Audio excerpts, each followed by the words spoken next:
What up, guys? Jason Geiman. We got a whole bunch waiting on us.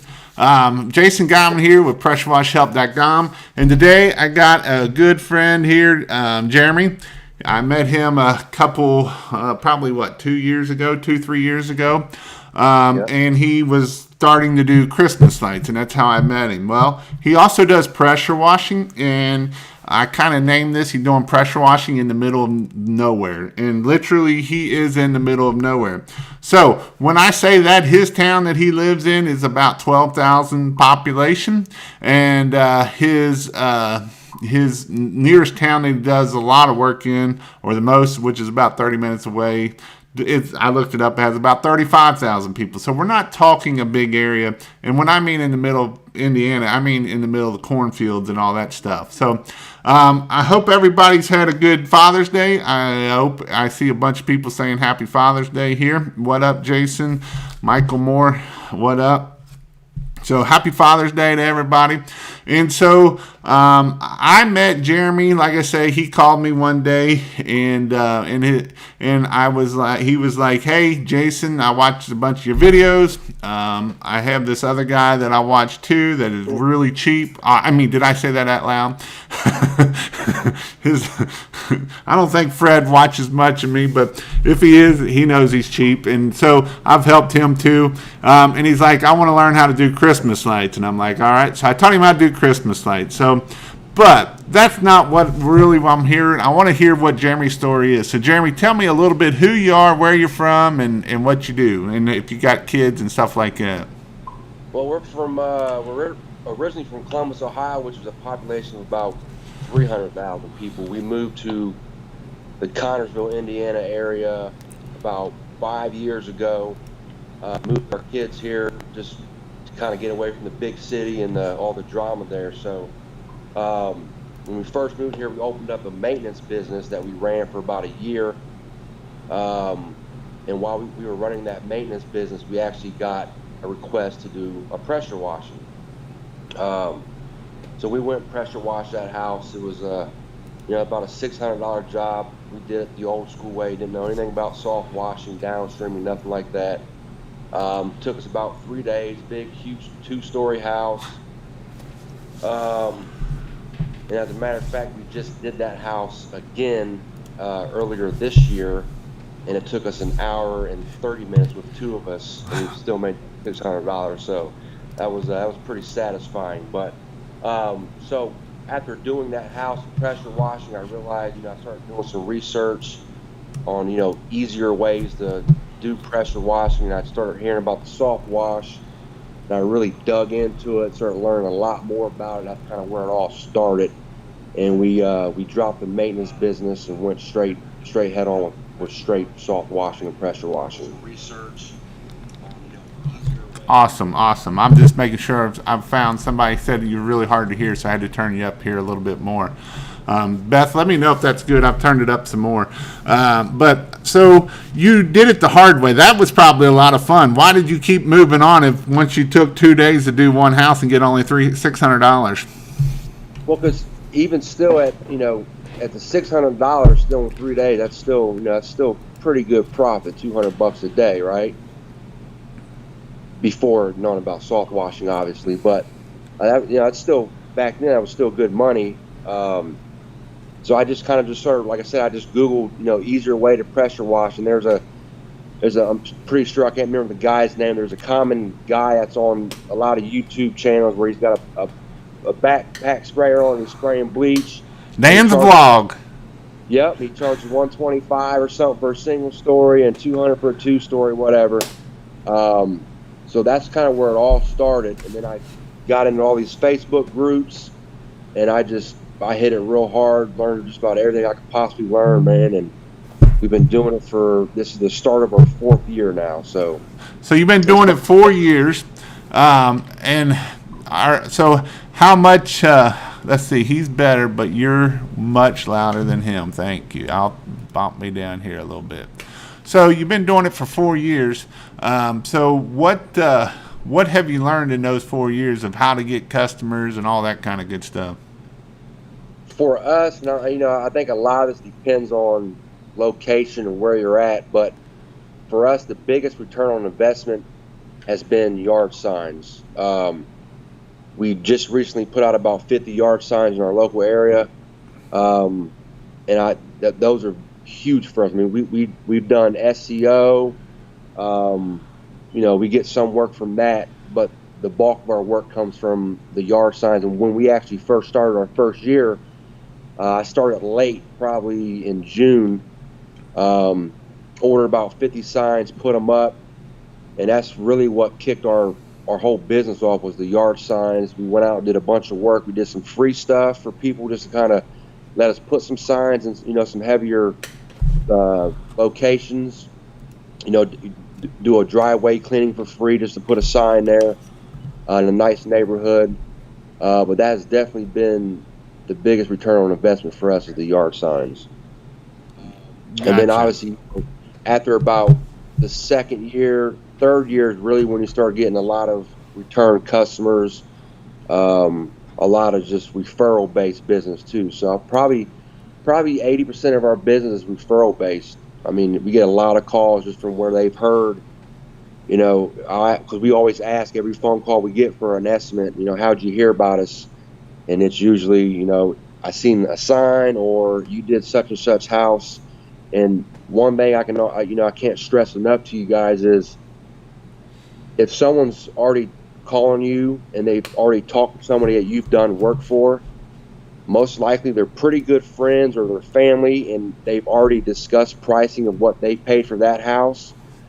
So you're kind of already in there as far as pricing goes, and you're almost that much closer to getting that job, as opposed to just a regular old cold call. Right. So tell me something this is something that is really good to I know I got a lot of people here that is coming up and, in this space is, this is a family business, right? And this is not just yourself. This is you and your wife doing the work. Is that correct? Yes. This year, me and my wife have done the bulk of the work. Last year, I did hire a guy that helped out a little bit. But I don't personally, I know a lot of guys say you need to get off the truck, and in my opinion, I look at it a lot differently. I don't necessarily want all the stress and headache that comes with, multiple employees, multiple vehicles and trucks on the road. I think we make pretty good money, and we still have room to grow just running a two-man crew with me and the wife right now, to where we can live a pretty comfortable lifestyle and be good. So I'm not saying I eventually won't grow to that point, but I'm not really rushing that at this point right now. I'm not rushing to grow that big and that huge that quick. So tell me, what would somebody in Connersville, Indiana make an hour there? I mean, somebody that's not owning their own business and they're working a 9-to-5 job, what do they make? Maybe $15-$20 an hour if they're lucky? There's not very many jobs in Connersville. There's a couple warehouses and things like that, but $15 an hour is probably really good pay around here. But I say the average is probably $10 to $12 an hour. So most of it is all cornfields anyway. So it's a lot of farming and all right. that anyway. Most of the houses we go to, they're on a well. So we always have a buffer tank on our trailer as well, just for that reason. So I heard something you had told me the other day that was pretty interesting. Just because I was, a lot of times you hear all this shiny syndrome stuff of you got to have the most newest and greatest thing, and you got to have the best equipment out there, and you got to have 5-10 gallon a minute.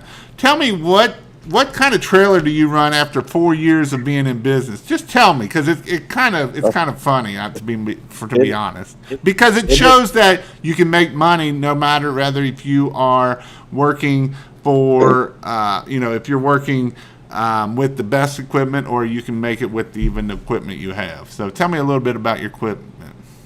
Okay, we started off with we were trying to do it on a budget, low scale. So we actually found, when we first started, I bought my first 4 gallon per minute, 4,000 PSI pressure washer from Menards.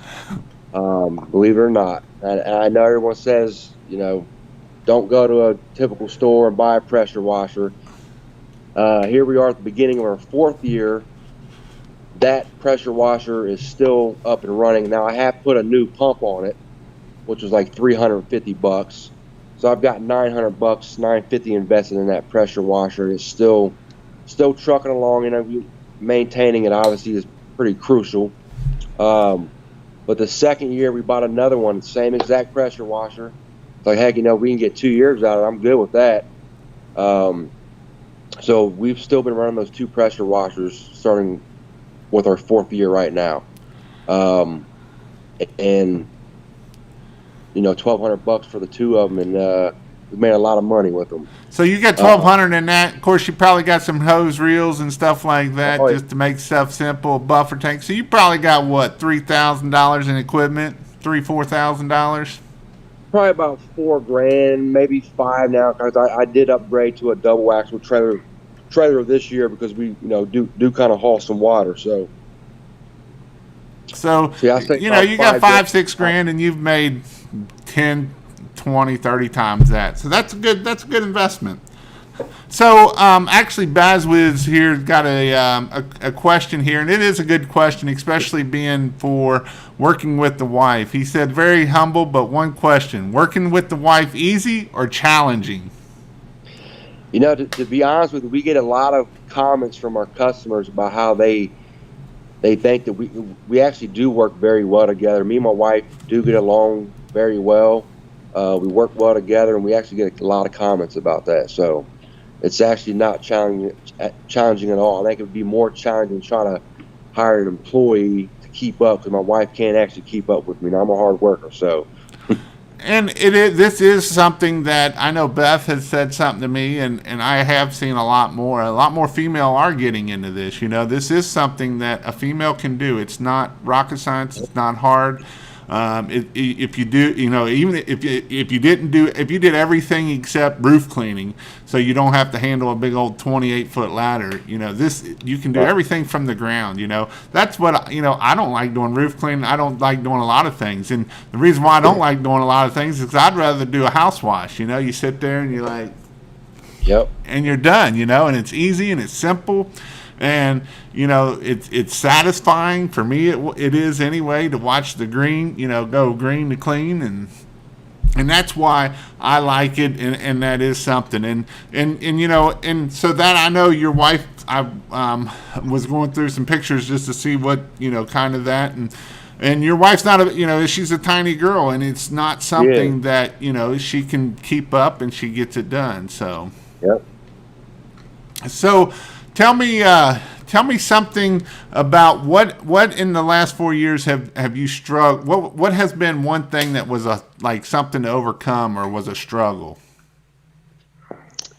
I think we started off doing just a lot of house washing and driveway cleaning, and I always wanted to get into the roof cleaning side of things, but I was always afraid to take that leap.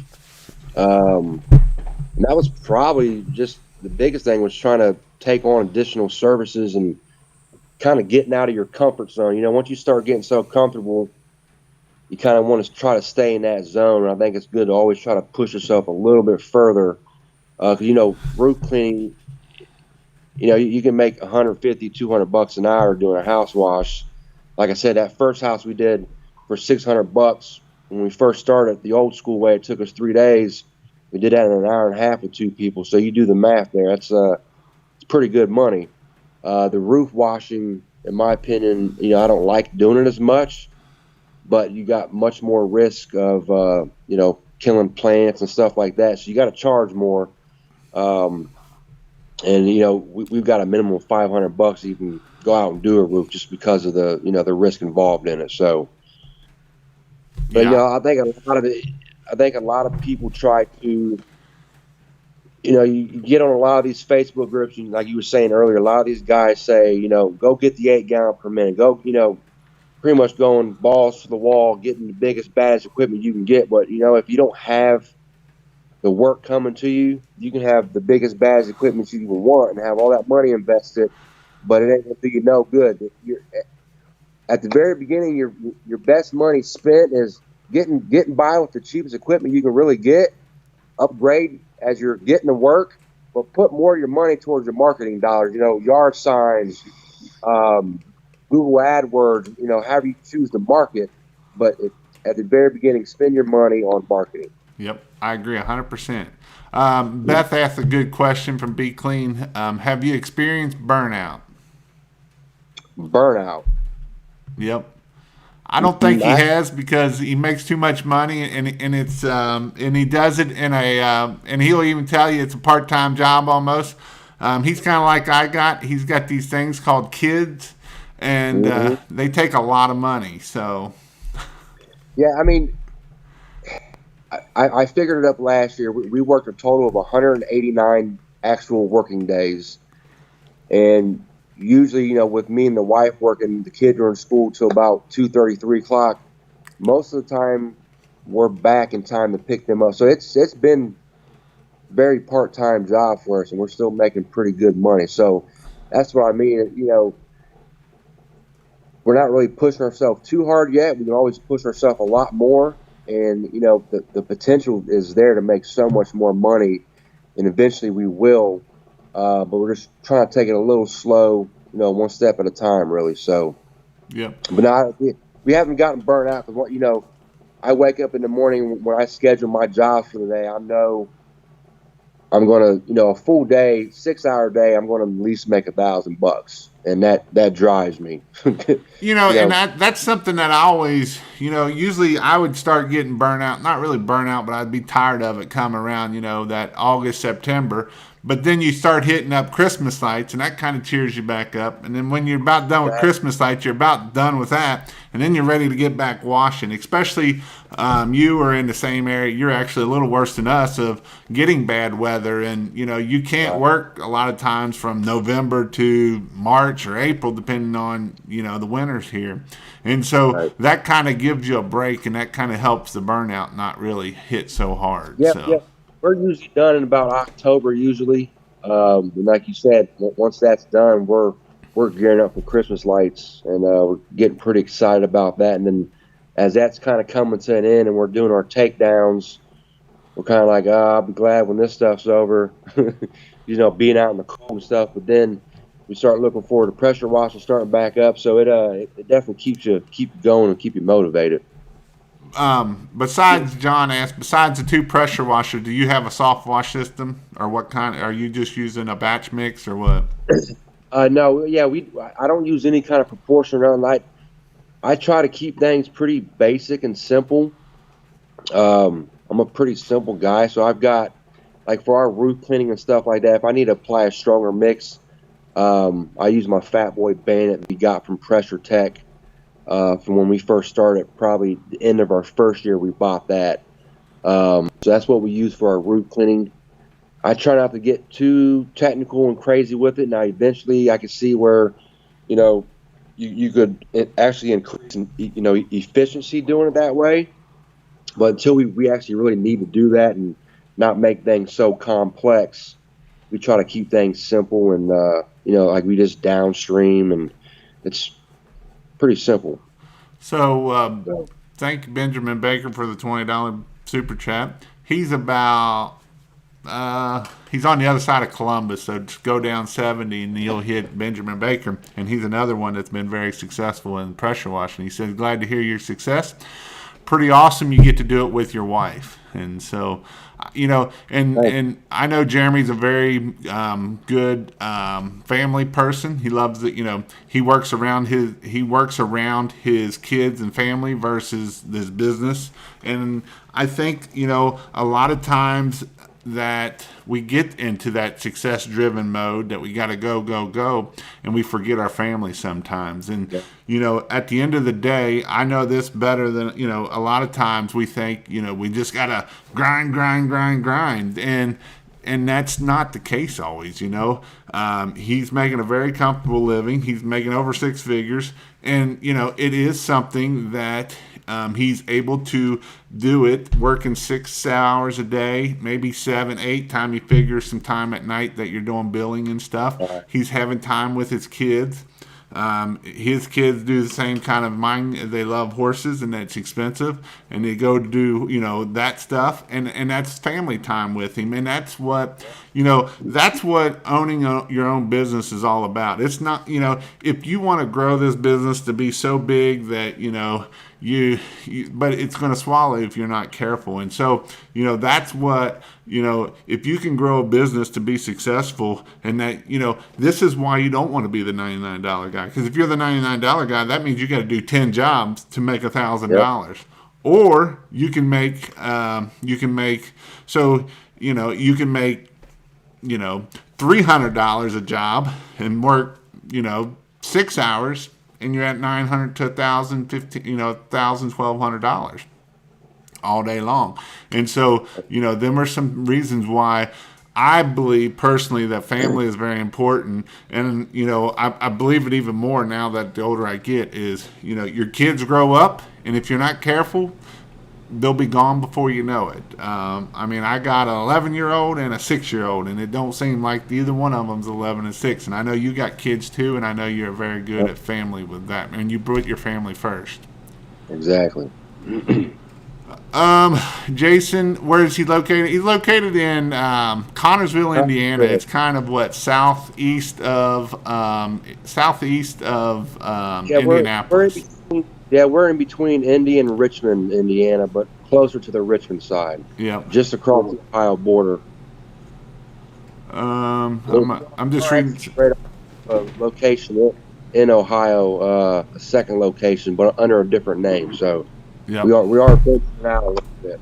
And it's the guy that he's sending is actually coming to my training this weekend, and there is a few more open spots. So if y'all want to go to learn about training, you can go to pressurewashhelp.com/in-person training, and I'll be there. So let's see.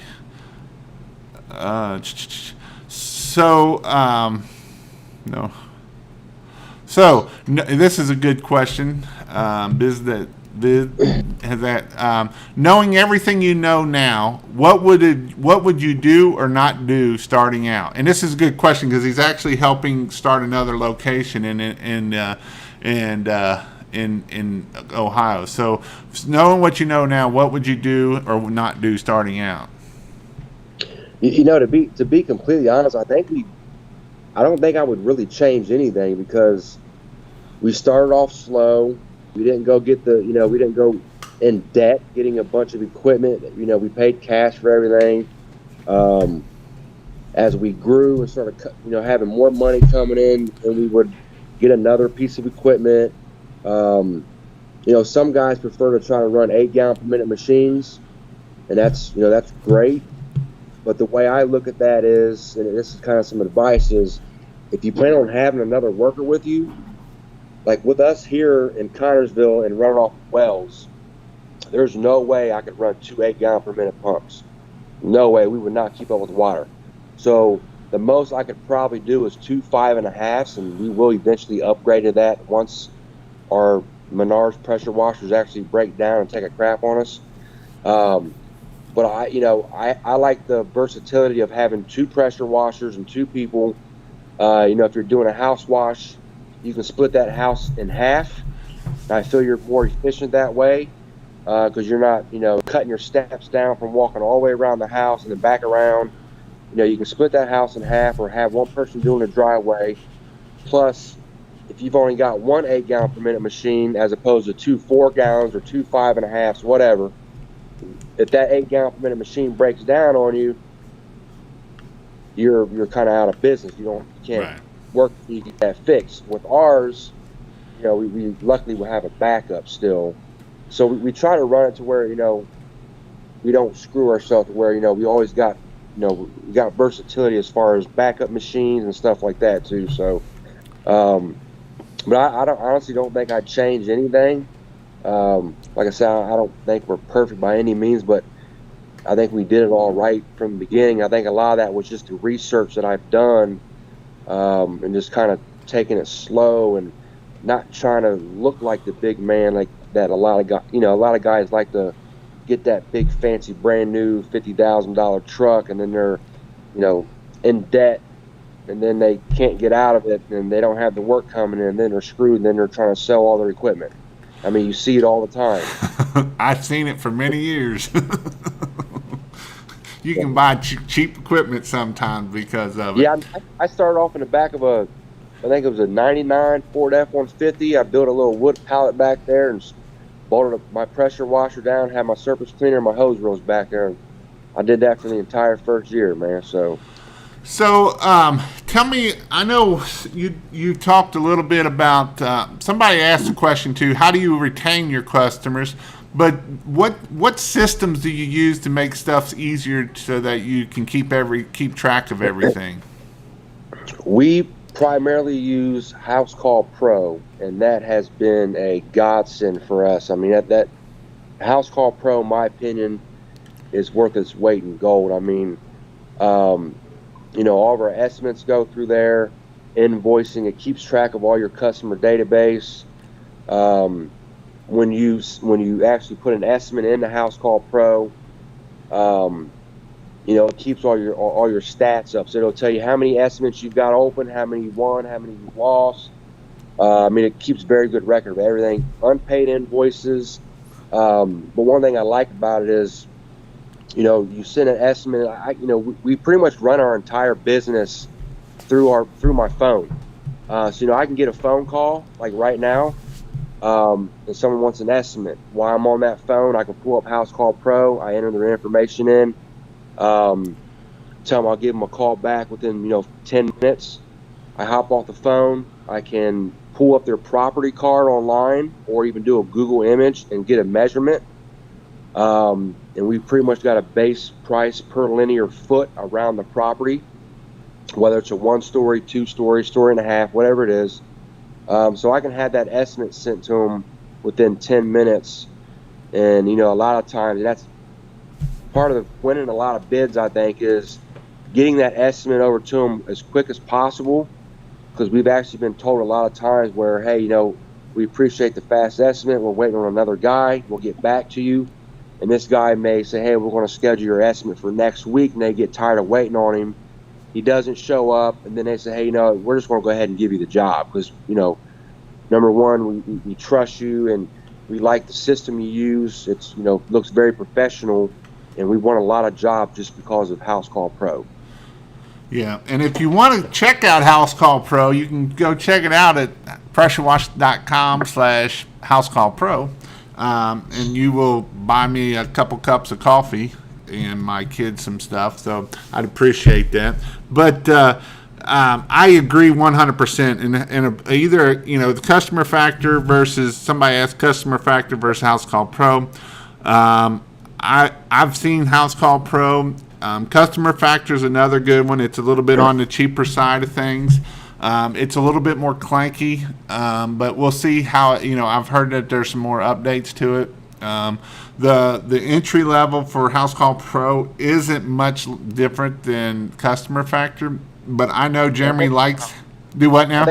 I think it's about $69 or $79 a month for the basic package. I think you can get it for $59 now. They have one package for $59. So, it is something. But so this is something that you've used for your business from the very beginning of House Call Pro, correct? Correct. Because then, I think it's very important keeping track of your customer database, because then you can, I think, like you were saying, we talked earlier, I didn't know there was a way to actually send a blast email out to your customers, but apparently you can do that now. So what we used to do was copy all of our, I think it's a CSF file or whatever, or CSV file to take all your customers' email addresses, and then we go put them in like, what is that, GoDaddy, and then send a blast email out to them at the beginning of the year for 10% off any 2 services or something like that. So it will keep track of everything for you. Another good thing about House Call Pro is once you've scheduled a job, it will send a notification to the customer confirming that date and time. And then on the day of the cleaning, you can pull that customer's job up. And then you can hit, on my way. There's a button. It's just hit on my way. It'll tell the customer, Jeremy with KPS Pressure Washing is en route. There's a start and then there's a finish. So it keeps the customer kind of in the loop. You can send the invoice right away there too. They can pay the credit card. It's pretty convenient. So Miss Courtney Williams is asking, and I'm going to answer what Jason says, but I want to see what you say. I know what you're going to say because you done told me. But does your wife answer the phone or do you answer the phone? I answer the phones. So Jason Hoffner, he just posted, mine does, his wife. She closes the deal way better than I do. Same words, same price, weird. And it's like close rate of 95% to 45% by her answering the phone versus him answering the phone. So, and Courtney just put back on there, I've started to answer more calls trying to get comfortable with it. I've closed everyone I've talked to, though, and she's charging the exact same price as if Mike was doing it, but she closes way more jobs than so it is something that, because this is both of these are a husband wife couple that are starting businesses too. So good deal. What credit card processor do you use? Do you just use it through through House Call Pro? Yeah, it's built in a House Call Pro, and I think they charge like a 2.9% interest rate. Yeah, and I'm assuming it's probably going through Stripe. Yeah, I don't know exactly who it goes through, to be honest with you. Okay. Let's see. When saying keeping track on the CRM, would I be able to send this to my accountant, keeping him in the loop, or is it QuickBooks better, just starting out? Well, we actually use QuickBooks as well. That's one thing that my wife does do that I won't even dare touch, is keep track of all the money stuff. But you can actually link your House Call Pro up with your QuickBooks. So instead of doing double entry where you're putting all your customers' information into there and then putting stuff in the QuickBooks, you can link the two together. So when you send an estimate, it automatically sends it to QuickBooks, and vice versa. Invoicing, it'll send it straight over.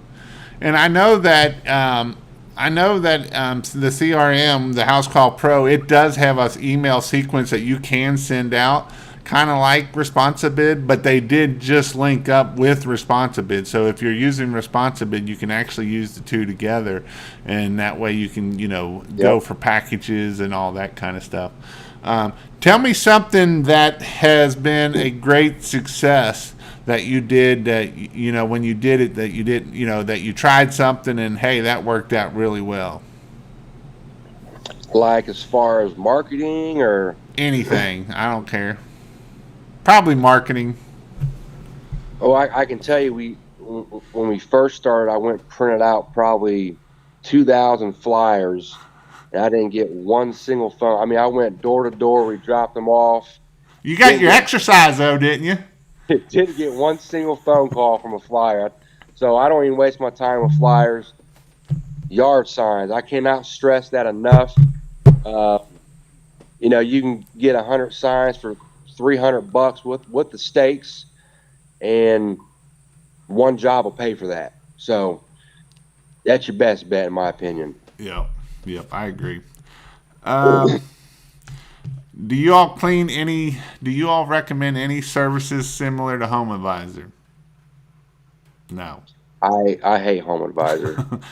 The only thing I tell you about Home Advisor is become like them when they're calling you until you answer the phone and you get the job. Because whether you're sending emails, you are sending texts, you are answering sending your phone. Follow up. Follow up is very key in this business. If you follow up, you can get a lot of business.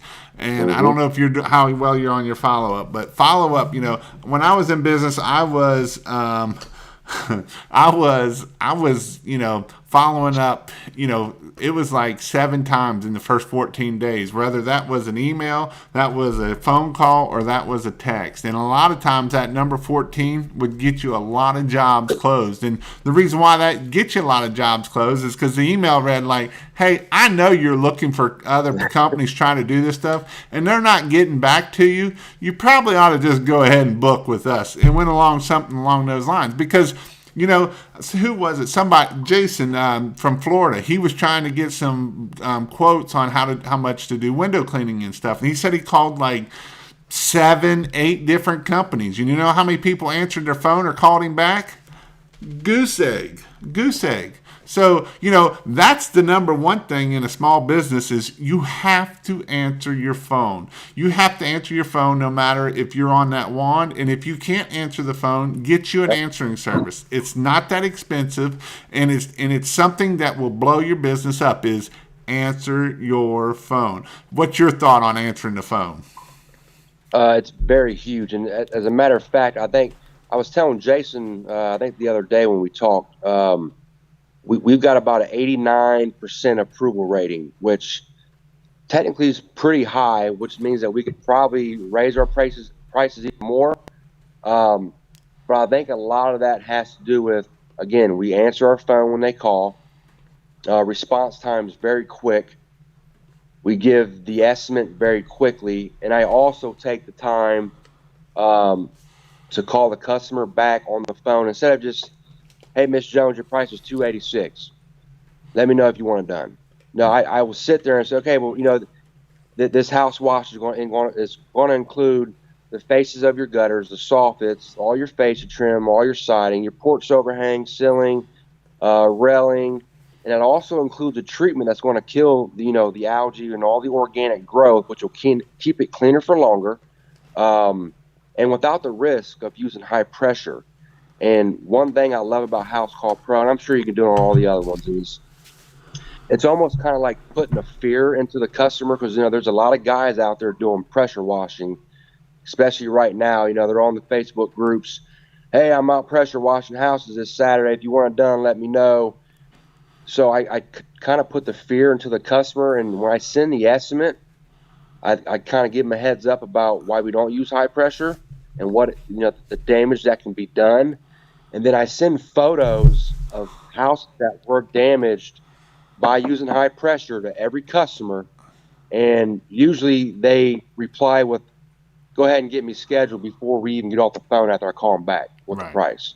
And that's, so I usually don't have to follow up with any of the customers usually. And that's just educating your customer at the end of the day. If you educate your customer and you give them that extra 2 seconds, and even, it's all about the little things because those are the little things that will help grow your business.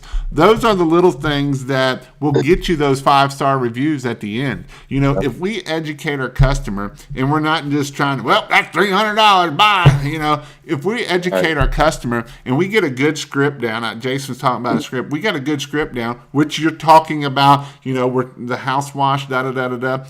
If you're going to go out in person, hey, Miss Jones, Ben will be coming to the house or Jeremy will be coming to your house to get an estimate. He'll walk around the house. You're educating them. You're letting them know. Or if you do it all online, hey, Miss Jones, if you wouldn't mind, I'm going to get some information here and I will send you an estimate, and that way I'll let you know everything through there. On this estimate, it's going to tell you everything. You can hit the little button at the end of it and that will schedule it, and that way we know that it's coming. We're educating the customer through each step, and that's what you were just talking about. You educated that customer of, hey, we're not just going to wash your house. Hey, we're going to hit the gutters. We're going to hit the fascia. We're going to clean everything from the gutter down to the foundation. Yep. And that right there goes a long way. Hey, we're even going to spray off the front porch just to make sure that there's no dirt. And I teach that because when you walk out, that's the most, when that customer walks out that front door, that is the most important area that needs to be cleaned. The concrete needs cleaned. Everything needs cleaned. Because why? Because they look around. If that customer sees dirt in that area, she's going to find dirt, or he's going to find dirt everywhere around that house. But when they walk out and they look there and they see around there and they don't see, a lot of times as soon as you look out, you'll see underneath the porch, there'll be bugs and spider webs. If you get all that clean, you'll get that 5-star review. And it's the little things that add up that gives you that 5-star review. It's from the telephone. Hey, and even on the phone when we're talking about them. Hey, Miss Jones, just letting you know, we strive to get a 5-star review. This is, we have over, in your case, we have over 75 5-star reviews. And my goal is to make sure by the end of our job process that you want to give us a 5-star review. That makes them feel like, man, this is the best company around, And Miss Jones, if you decide to go with another company, here's some other pictures that can cause by what happens if you don't do that. So, just the little things go a long way. Would you agree on that, being in business for 4 years? Yes, definitely. And something else I couldn't stress enough is, what a good thing about House Call Pro is you can put in, like for your estimates, you can have a house wash line item, a roof cleaning, deck cleaning. So we've got all of our services already in there. So when someone wants an estimate, all we got to do is click that, and it automatically puts it in there. So we don't have to type it out every single time. It's already entered. It's just pretty much transferring it over. But the good thing about that is it doesn't just say house wash $375. It says house wash includes, and it goes into full. So it's a written paragraph. It kind of doesn't make you look lazy, because when you just got house wash $375, deck cleaning $250. But when you go in there and say deck cleaning, we're going to utilize low pressure with cleaning detergents that are going to kill all the algae, and then we're also going to neutralize the pH of the wood surfaces. You kind of explain your process to them a little bit. So then when they get that call from somebody else, and they send an estimate, and they're kind of like, okay, well, this guy estimate says with his deck cleaning that he's neutralizing the pH of the wood. Do you do that? Oh, I don't know what that is. And you're like, okay, well, he's only $50 more than you, and he sounds like he knows the heck he's doing. So I'm going with this guy, So explain your processes on your estimate. Don't just put house wash. Yep. Put house wash, how you're going to do it, using low pressure to prevent damage to your property. And another thing, good terms and conditions page is always important as well. Yep. Do you do gutter brightening? Yes, we do. We just did one the other day. Now, do you do that as a upsell or what? Yeah, it's an upsell. It's never, and that's one of the things in our house wash. So when we add house wash to an estimate, it says it includes a routine cleaning. So basic dirt grime, does not include rust stains, artillery fungus, oxidation on siding, oxidation on your gutters. So it kind of puts all that out there up front, okay? So that way when you do the house, you're like, well, what's this gray stuff on my gutter? Well, that's the oxidation. We told you that in the estimate, that was not going to come off with the routine cleaning. But we can get that off for you for an additional amount. It's an additional stain, because it won't come off with just pressure and scrubbing. You got to use a certain chemical, and most time they go for it. But we've never had any issues, because we're pretty upfront about everything with our estimates. So gotcha. Do you have to pay taxes in Indiana or no, on sales tax? So you don't have, like Ohio and Kentucky, you got to pay a 6% tax on it. Nope. Let's see. I've been. So this guy, answering services, how does the phone number work? Usually you got to get another phone number, and what you can do is if it rings like 2 times and you don't answer it, it'll go to that answering service. And then another, Michael put, my wife helps me with our business as well. We have a window cleaning pressure washing business, so that's pretty awesome. Yeah, again, and this is William Brown out of Georgetown. Home Advisor calls me every day. They are a little needy. I have heard horror stories, won't bite, and that's exactly right. And that's why I say, if you learn anything about Home Advisor, learn their follow-up system, because they they don't give up. You have to threaten their life basically for them to give up, and even then they still might call and send you emails. They are annoying. I still get calls. Um, I'm just going through a bunch of questions. Miss Courtney wrote, "We are getting busy as well. It's awesome. We are attending Jason's class this weekend. Couldn't be more excited. Information are about to receive. Yep, bring your notebook and pen because you guys, the Williams is gonna learn a lot. So they're actually getting a little Christmas-like class." Nice. For my class on Friday, and I didn't open it up, but just to them. So, what heard other trades they put out badly? Yep, annoying. So we are at 45 minutes. So tell me what if I know we had talked about if you were new. Tell me what have you done to get from, let's say, 50,000 to 100,000? Go from one level to the next, whether it's 50,000, 100,000, 100,000, 200,000. What have you done to kind of change something or try to get from one level to the next level? Well, we're still using the same equipment, so I can't say anything about the equipment really.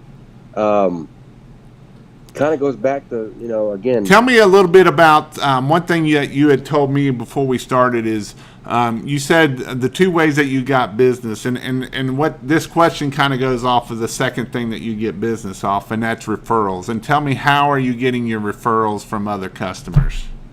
So what we do again with House Call Pro, so when there's a on your way, a start, and a finish button. When you hit that finish button, it sends a text, and you can customize all this. But ours says something along the lines of, "Hey, your job's been completed with KPS pressure washing. We would really appreciate your feedback on the services that we provided."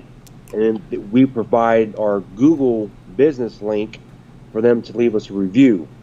And our reviews have went up majorly because of that. And that's huge when people are shopping for other, when they're online trying to get bids and compare people, they're going to call probably the top 2 or 3 people that's got the most 5-star reviews, guarantee it. So definitely go after the 5-star reviews. And by going after those 5-star reviews, something else you can put in there, especially on your follow-up, is ask that customer for referrals. Hey, do you have any friends that you would know that you would want to refer them to us? Because obviously you don't want every Tom, Dick, and Harry, because they're going to be like, Aunt Susie. Well, Aunt Susie ain't got no money. But if you're in the right clientele, a lot of times they're going to be like, hey, my friend over here wants a referral, or and what else? Why do you like referrals for? Wow, what's your reason why you like referrals? Why I like referrals? Because do they usually know what the price is going to be, and they know that you're not the $99 guy? Yeah, if they're calling, if you got a referral calling you, they've already talked to somebody you've done work for. They've already talked highly of you. They've most likely talked about your pricing and what they paid for their house. So they kind of got a comparison. So they're already willing and pretty much ready to pay, and they're not going to kind of, try to haggle you on pricing. And they're calling you for a reason because they talked to somebody that you've done work for. So you're about 80% there on selling that job, really. John's asked this question here. Do you have a separate phone for business, or are you able to use one phone with 2 numbers? I use I use my regular cell phone for everything. Yep. Follow up to Jeremy's comment. Worked from a well yesterday with a 10-gallon a minute pump. Literally spent hours waiting on pump supply in a buffer tank. Mm-hmm. Been there, done that, and it sucks.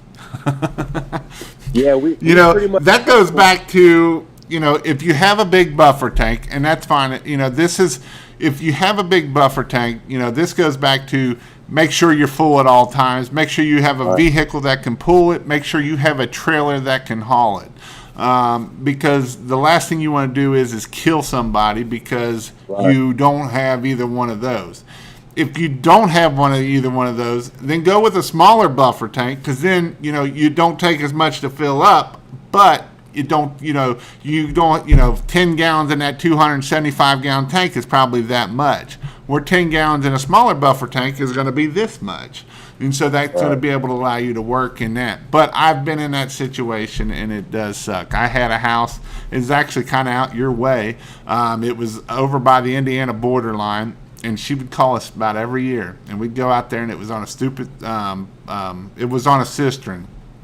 And that pump would, finally we'd take our big 275 gallon tank and fill it up, and you would still wait on water. And the first year it took us like 6 hours, and it was like, gosh, come on. But then, the next time wasn't so bad. So, what's been your biggest mistake on a job?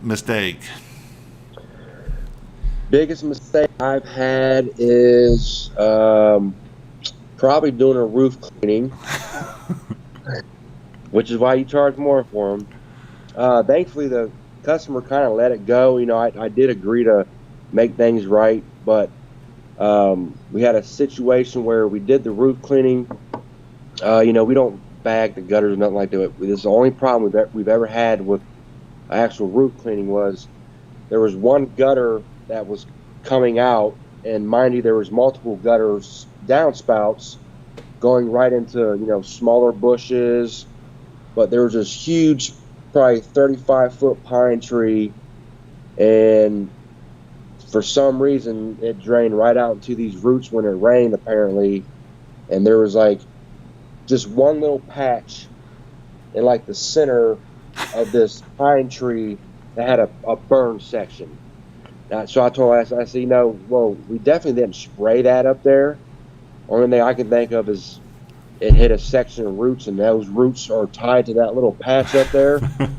So I was like, it's just weird that it happened there, but it didn't happen to this little tiny bush over here where this downspout pours straight into the bush, So I was like, she said, I'll just call you next summer, and, we'll see what happens over winter time if it comes back, and I haven't heard back from her. So right. I've just let it go.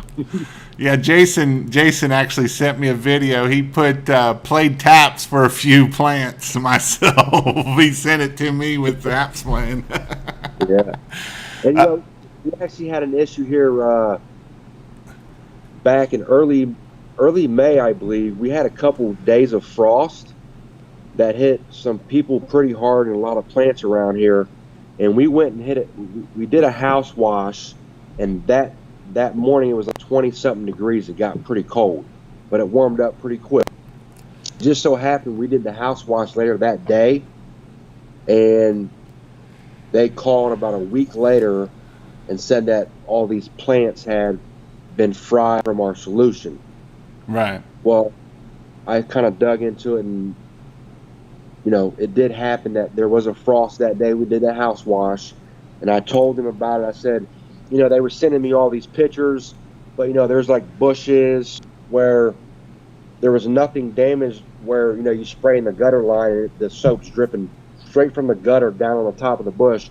No damage where the soap would be sprayed at. Right. But it was like out in the front where the cold wind snap would come through. I was like, listen, I know it's coincidental that you think that was our solution, but that was frost, and I've got plants in my house that did the same exact thing. And we kind of went back and forth, but I knew it was from the frost. And that happens. And sometimes these customers will do that crap just to try to get you, Yeah, they messaged me, and the first thing they said in the message was, hey, I don't know how you plan on making this right, but you damaged a lot of my plants. And I said, oh, well, let's talk about this. What happened?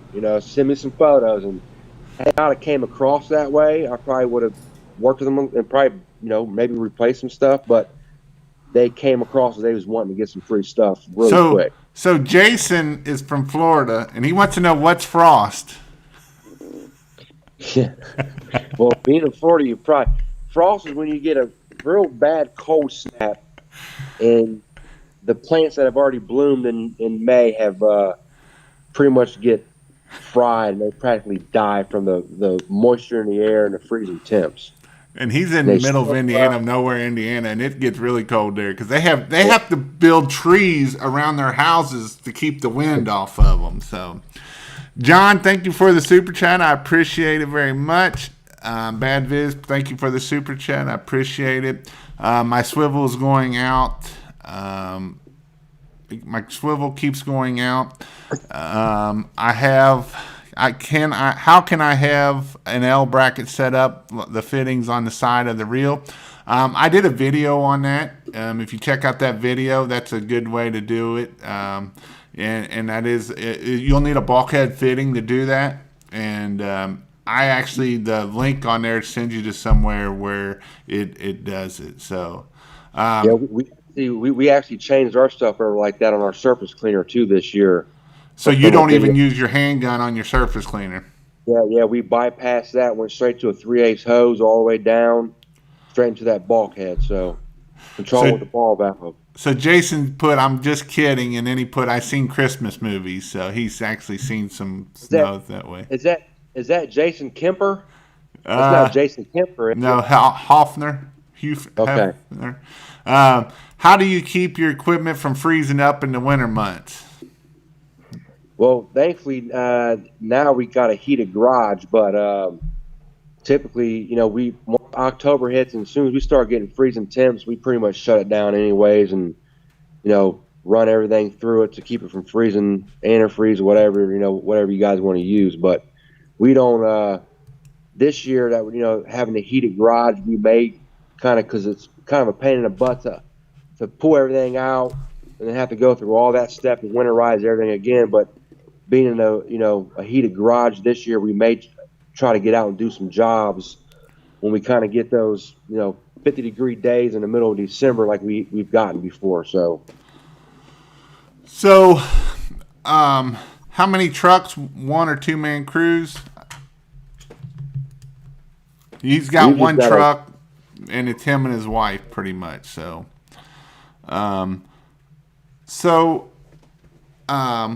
Jason or Jeremy, why did you decide to do Christmas lights? We're going to hit that for a few minutes and go from there. Why did you decide to do Christmas lights? What was your intention of Christmas lights?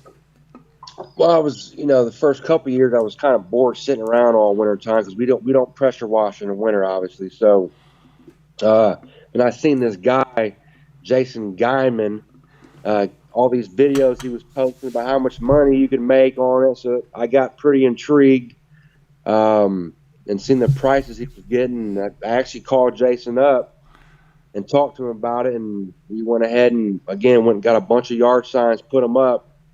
And I think our first year we got 8-year contracts that were worth probably about $15,000. So that was pretty big for us.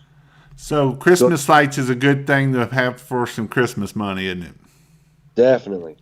And Christmas lights is one of those things that if you're looking for something to do in the wintertime, like most businesses you can't do, it is something that you can make $20, $50, $100, $200,000, $500,000 pretty easy. So it's not that out of reach. So, Mr. Central Illinois Power Washing, is SH or a house wash mix safe to use on campers, or is there something else I should use? Have you cleaned much campers-wise being around the lake there? I have cleaned some campers, and we've actually done a lot of rubber roof campers where they want to get those cleaned before they get them retreated or resealed or whatever. And we have used SH on those just because you can't use high pressure. And we've used a low percentage of SH on it. And a lot of people say don't use it because it damages the coating and da da. Well, we haven't had any issues. So. There is some RV and washes and stuff like that you might want to try to use, but I just went straight to the SA because most of the times we're doing it. It's pretty RVs moldy. They're parked under trees and they're like disgusting, and you almost have no choice but to. You're going to be there for 6 hours trying to scrub them by hand. Right. So, and that's a pain in the tail at that point. So right now, if you're trying to do like full detailing. And you've already got, an RV that is a pretty high-end RV that someone really takes care of. I'd probably do a brush. And I wouldn't use SH, but, when you're talking to someone that's got mildew and mold all over their entire camper it's going to be a huge improvement, and they're going to be satisfied with it. So, I agree on that. Yeah, if it's a nice camper and they don't, I wouldn't put SH on it. If it's a camper and it's full of nasty green mold they haven't taken care of it in the first place, right. then I would use the SH on it. I agree 100% with that one. You know, and you know, you're probably going to have to brush them if you're on that case of it. So. All right, guys, if you want to hang on here, I'm going to get off here. I don't want to keep Jeremy no longer than I need to. I appreciate you coming on. It is something that is very awesome to see some more successful people come on here. That is my goal, is to Sunday nights, I want to try to get somebody on here every Sunday night for a little, or for as long as I can. Benjamin Baker, I believe, may be coming on next week. And then we will be trying to get some more people on here too. So if you would like to come on here, and, you know, even if you're brand new and you want to, you know, because honestly, I do want to help the new guys. You know, my goal is to see people like Jason and see people like Central Illinois firefighter and see different people be successful. And being successful doesn't just mean learning how to pressure wash. Being successful means you're learning how to do the business side of it and the whole 9 yards. If you would like to go check out, I'll pull it up here. If you would like to go check out the training, in fact, until tonight or until tomorrow, it's at pressurewashhelp.com/training, and you put the Father's Day code in there. And Benjamin just said yes. If you put the Father's Day in there in the discount code, you will get your first month free, first 30 days. And in this training, I don't just go over how to teach you how to do pressure washing. I teach you how to step-by-step do marketing, how to do LinkedIn, how to do Facebook, how to do Nextdoor, how to do Google Ads, how to do everything that there is out there. So, you know, this is some things that I do to help you guys be successful and to do everything and keep everything going. But again, Jeremy, I definitely had a great time with you. Is there any last words that you would want to give these guys out here? You know, just you know, for all you new guys starting off, don't be pressed on, again, getting the biggest, baddest equipment. Get what you can afford. Get some money coming in. Put the money you've got towards marketing. Get that money coming in. Upgrade as you kind of grow. Then start getting you some better equipment and then getting more efficient. But focus on the marketing first. Get the jobs rolling in. Even if you got to go rent a pressure washer from somewhere, you know, because you know you might have one day, 1 week, and when you're starting off, you're not going to be hitting it every single day. So start off slow. Don't spend all your money on all the equipment. Just get what you need to get by and get some jobs done and get some money rolling in. So. Awesome.